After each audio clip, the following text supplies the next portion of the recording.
Welcome, crypto fam, to the #1 daily Bitcoin pod. In today's show, I'll be sharing the latest Bitcoin technical analysis.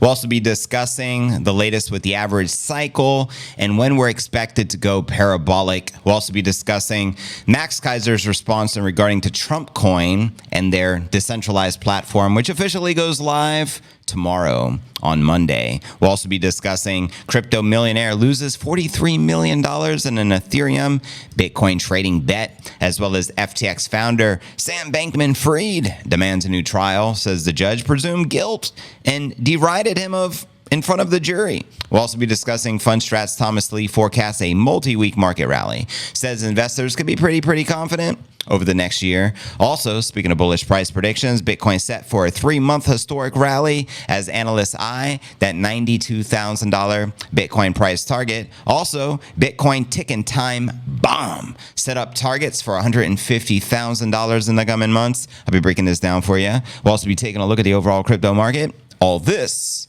plus so much more, in today's show.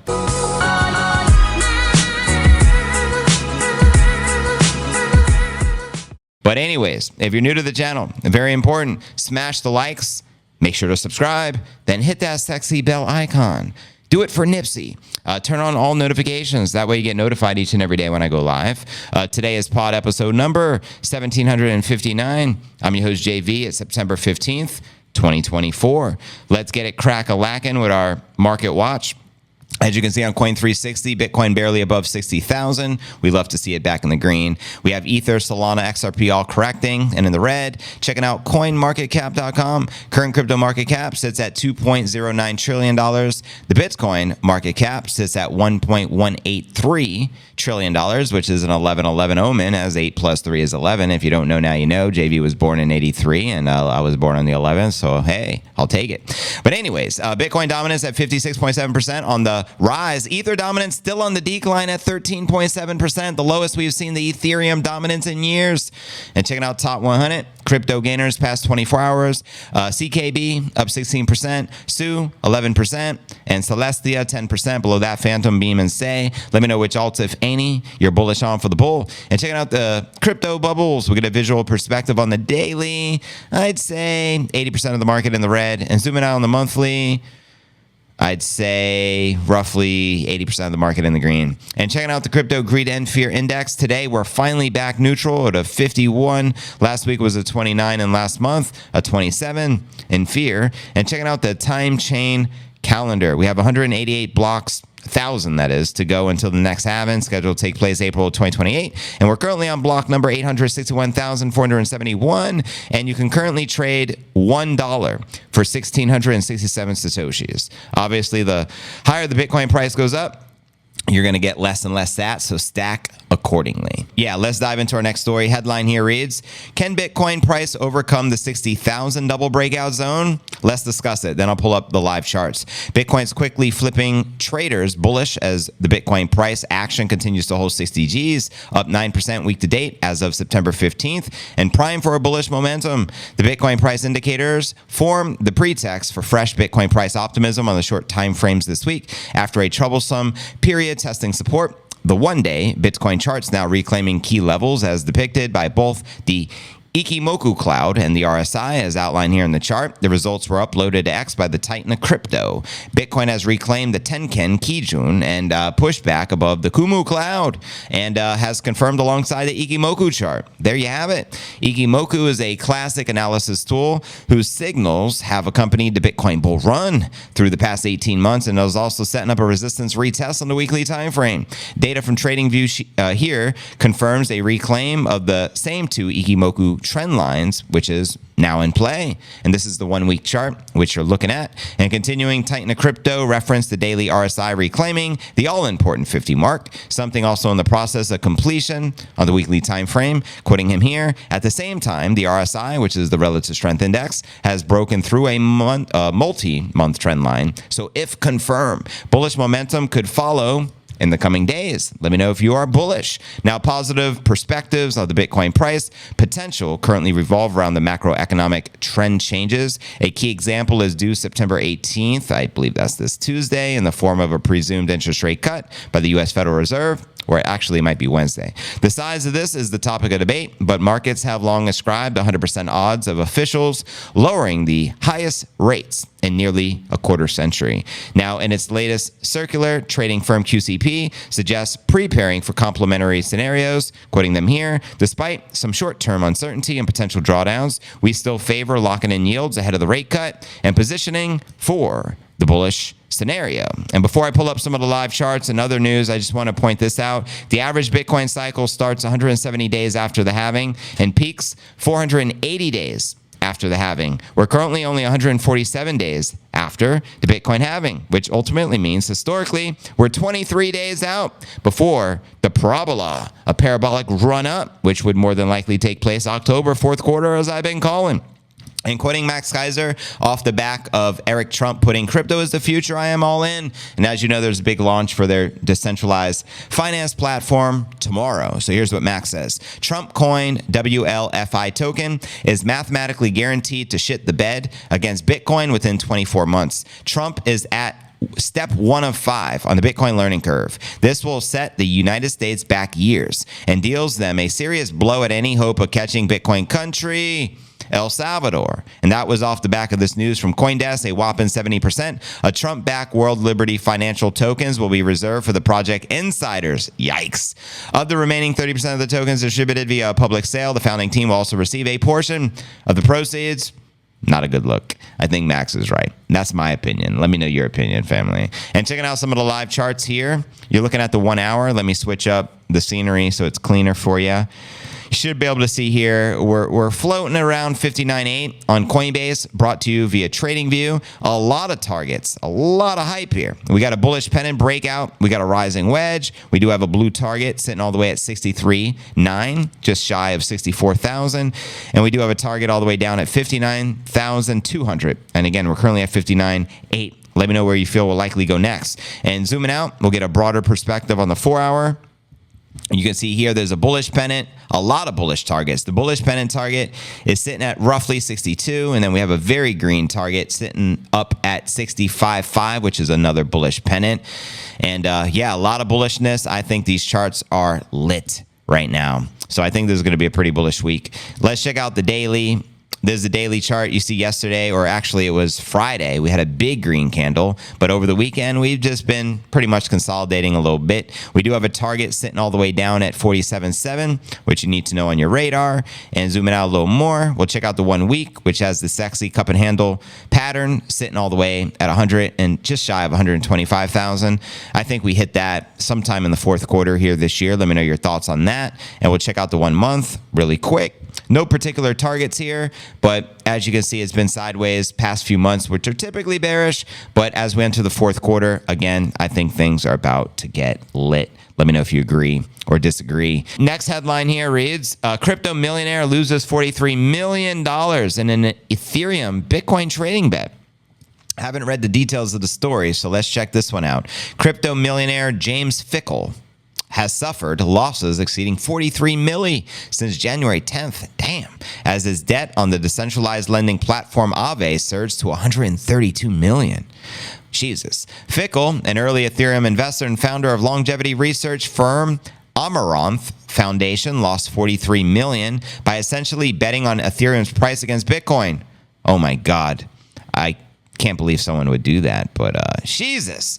Based on the millionaire's 2024 investments, Fickle expected the Ether price to rise against Bitcoin when he first borrowed 172 million worth of wrapped Bitcoin on January 10th, according to the post by Look On Chain, quoting them here. From January 10th to July 1st, he borrowed 3,061 wrapped Bitcoin, 172 million from Aave, which is a decentralized lending platform, and exchanged it for 56,455 ETH at a rate of 0.05 since August 7th. He spent 12 million USDC to buy 211 wrapped Bitcoin and exchanged 16,000 ETH for 671 wrapped Bitcoin at 0.042 to repay the debt on Aave. So from my understanding, it looks like he just bet on the fact that Ethereum would outpace Bitcoin, and the opposite occurred. Bitcoin's been outpacing Ethereum, and now the Ethereum dominance, as I pointed out in the market watch, is all the way down to like 13.7%, which is the lowest I ever recall even seeing it, which is crazy. And as Look On to Chain, points out here.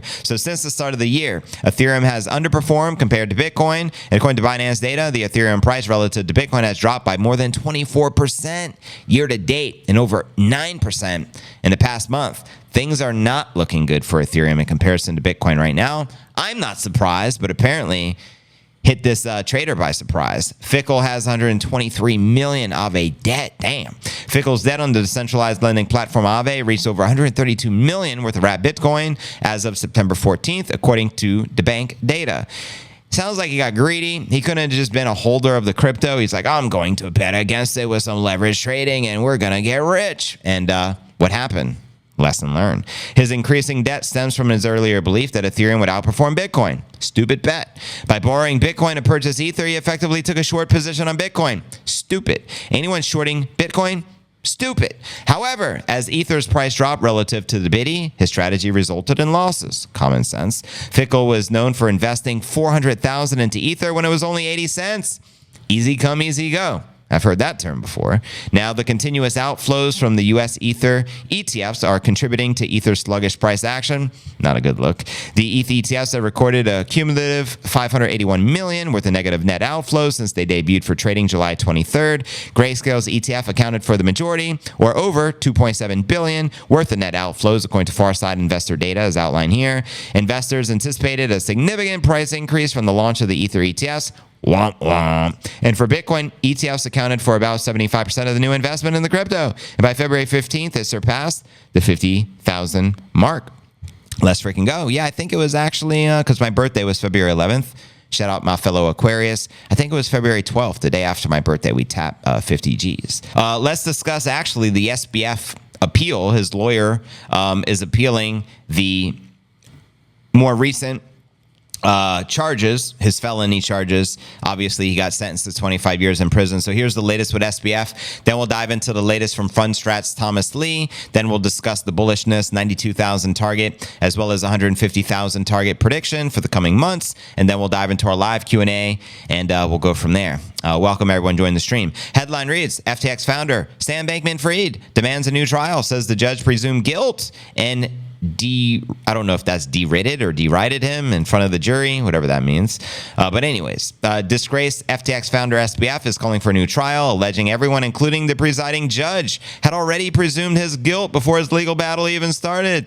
In a new filing with the U.S. Court of Appeals for the Second Circuit, lawyers for Bankman-Fried say their client witnessed nothing but one-sided rulings throughout the trial presided by Judge Lewis Kaplan. According to the lawyers, Judge Kaplan even ridiculed Bankman-Fried in front of the jury.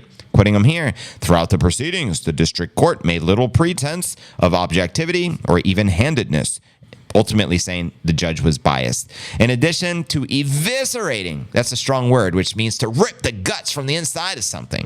Bankman-Fried's defenses, the judge repeatedly made biting comments, undermining the defense and defense counsel, even deriding the defendant's own testimony during the preview hearing in front of the jury. Now, the lawyers also say that the trial was far from fair after everyone had assumed Bankman-Fried's guilt. Poor guy. Quoting them here, fair trial principles were swept away in a sentence-first verdict. Afterwards, tsunami, as everyone rushed to judgment following FTX collapse. Bankman-Fried was never presumed innocent. He was presumed guilty. Before he was even charged, he was presumed guilty by the media. Hey, I remember the media all sticking up for him.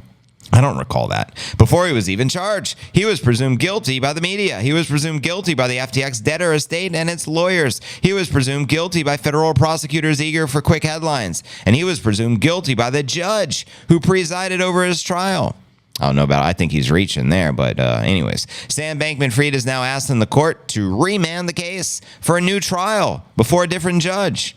I guess a judge that is friends with his parents, probably, for all we know, allegedly. On March 28th, Judge Kaplan sentenced Bankman-Fried to 25 years in prison and 3 years of supervised release for facilitating a scheme, not just a scheme, the largest financial scheme in the history of schemes, that siphoned over $8 billion in FTX customer funds to his trading firm, Alameda Research. He also ordered the 32-year-old to pay $11 billion in forfeiture. And in April, Bankman-Fried filed an appeal in an effort to overturn his conviction and sentence.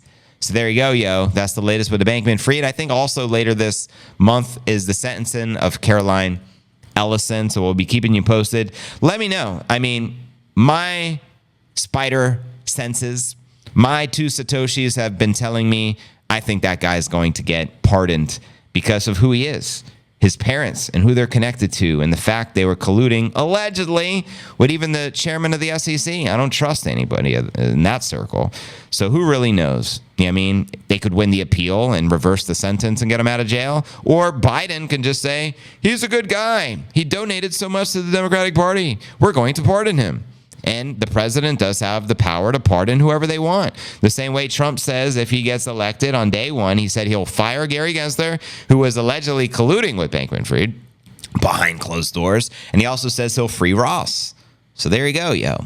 Next headline. Here's the latest with what's happening with Fundstrat's Thomas Lee.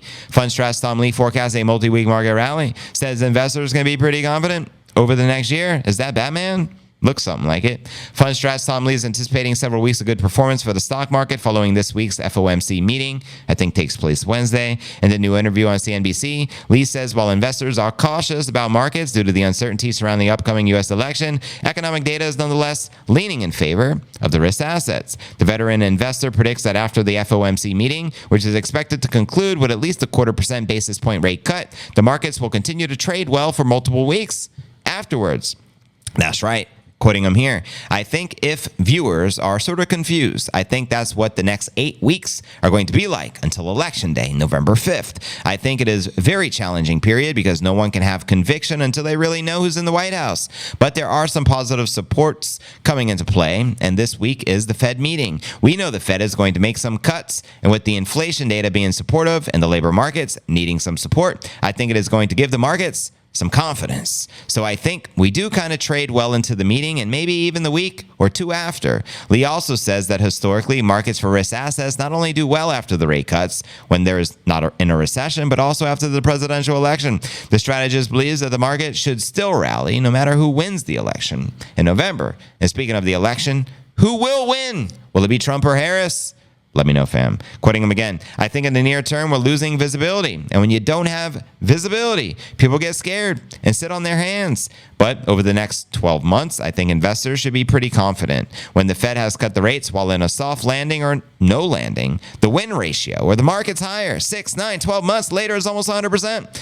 And we also know post-election markets almost always rally. So the November, December looks pretty good. I think the policies of both candidates are good enough for the markets to do well next year. So I think we might have turbulence now, but it looks pretty good after that. Let me know if you agree or disagree with Fundstrat's Thomas Lee. We got a $92,000 target and $150,000 target. Let's break these babies down.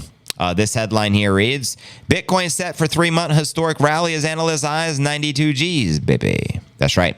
After several months of downward movement, Bitcoin may be poised for a 3-month rally, with some analysts predicting a breakout above 92 G's. Bitcoin's price could be on the brink of a 3-month rally based on historical post-halving chart patterns. Bitcoin recently tested a key support level on the weekly chart, which could set up a rally for 90 G's, according to Titan of Crypto, quoting him here. In previous cycles, when the price retested the 50-week simple moving average, it bounced, come on, bounce. At least 40% on average. The bounce was 71%. If Bitcoin rallies 71% from here, it could reach 92 G's, baby, as outlined here in the 1-week chart. Bitcoin recovered above 60,000, the psychological mark, September 14th, for the first time since August 30th. Bitcoin price is over on a 3-month downtrend, during which it fell over 9%, according to Bitstamp data. As outlined here, there's a 3-month chart. Now, September has historically been a month of poor performance. They usually refer to it as September, but can we turn this September into a September? That's my question for you. So yeah, average returns are negative almost 5% historically in September's, just so you know. However, Bitcoin price has historically rallied for 3 consecutive months after the September downtrend. So October, November, December, Q4, historically extremely bullish. So you got to keep that in mind.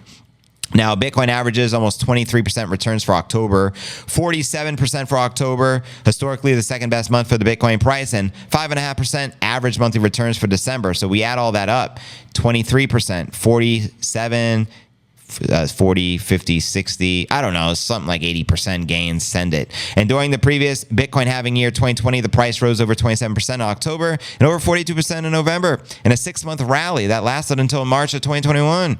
That's right.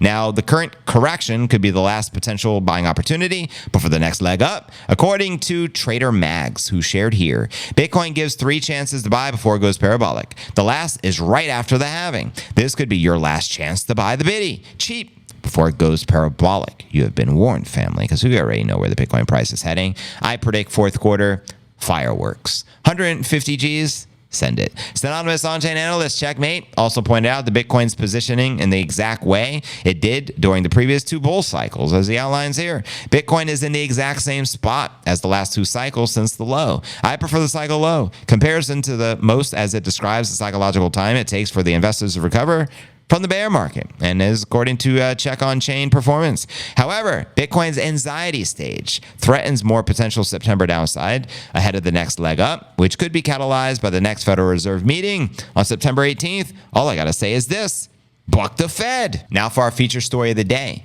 Bitcoin is a ticking time bomb. Boom. Setting up targets for $150,000 months away. Let's break this baby down. And welcome again, anyone just joining the stream.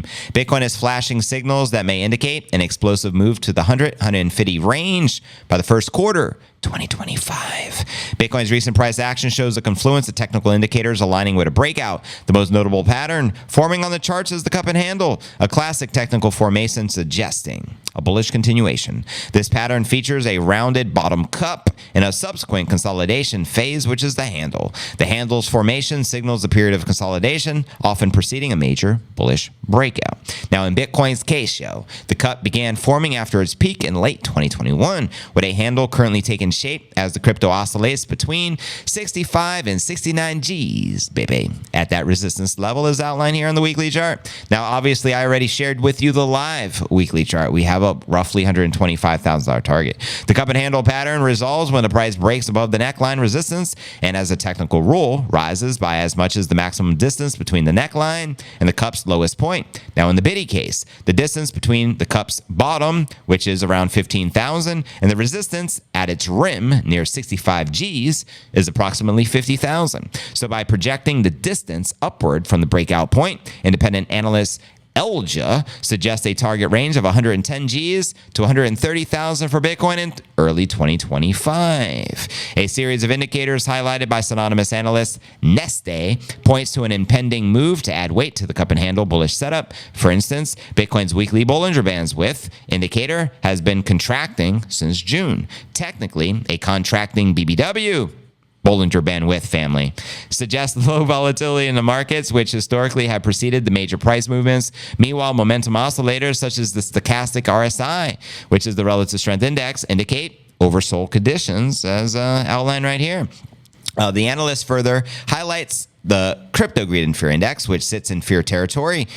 Historically, periods of extreme fear precede some of Bitcoin's most explosive upward moves, indicating oversold conditions and waning selling pressure. Also, we have the macroeconomic backdrops adding further weight to the bullish setup. A rise in global liquidity index suggests an influx of capital into risk assets like Bitcoin. This surge in liquidity, combined with Bitcoin's tightening price action described by Neste as a ticking time bomb, creates a scenario where a potential breakout could occur, particularly as the market enters October and November. And you already know how I personally feel. I think fourth quarter, absolutely new all-time high. I think we can hit 125,000 target that is currently on the weekly chart. Easy peasy, the cup and handle. 150 would be more like it. Now, I think we still hit the cycle peak next year. I don't think we peak out this year because historically, history shows us it's always the year after the halving. This is the fourth halving event. The first halving occurred in 2012. And in 2013, cycle peak. Next halving occurred in 2016. And in 2017, the year JV first discovered Bitcoin, we had a cycle peak, almost 20 G's. And then, like clockwork, we had another halving in 2020. It was the following year in 2021. In November, we hit the all-time high, right? That was $69,000. And in my humble opinion, if we didn't have Scam Bankman-Fried and Terra Luna's Do Kwon and whoever, all the malicious folk out there in the industry, I think we could have hit 100,000 that cycle. And that was purely driven off of retail. This time, things are different. We just had a halving, and for the first time in Bitcoin history, pre-halving, we hit an all-time high, right? Also, this is purely institutional. Previous cycle was driven purely off of retail. I don't think the retail joined the party until we hit the all-time high. Maybe not even until we hit 100,000. That's just the psychology of humans. They love to be a part of something, especially an investment class like Bitcoin, when it's so high. Meanwhile, they don't care about it when it's like low, right? When you couldn't give Bitcoin away for free in the beginning, nobody wanted it. But when it's $100,000, mark my words, your grandmother will be lined up. I need some Bitcoin. Show me the way. But let me know your predictions, family. I'm going to do my best to read as many of the comments as I can. I see we got 1,600 people already here. Welcome to the Q&A segment of the live stream. If you want to interact in the live chat, all you got to do is visit the YouTube channel, cryptonewsalerts.net. We appreciate the support. Let's get it. Something to me feels like the biddy is about to crack off. I feel like I don't have enough. I hope I am wrong because I want to keep stacking, but something feels different. I agree there.